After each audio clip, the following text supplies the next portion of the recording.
रामू एक गरीब किसान था जो एक छोटे से गांव में अपनी पत्नी और छोटे बेटे के साथ रहता था। उसके पास थोड़ी सी जमीन थी जिस पर वह दिन रात मेहनत करता था ताकि अपने परिवार का पेट भर सके। उसकी जिंदगी मुश्किलों से भरी थी।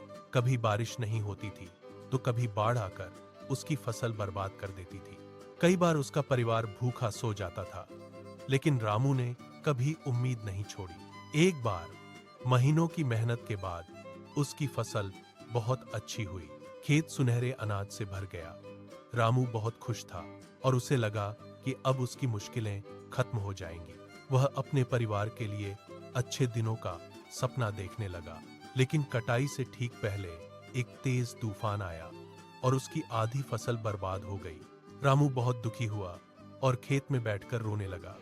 तभी उसका छोटा बेटा उसके पास आया और बोला, पिताजी, आप ही तो कहते हैं कि कभी हार नहीं माननी चाहिए। बेटे की बात सुनकर रामू को हिम्मत मिली। उसने अपने आंसू पोंछे और फिर से मेहनत करने का फैसला किया। धीरे धीरे उसकी हालत सुधरी और उसका परिवार फिर से खुश रहने लगा।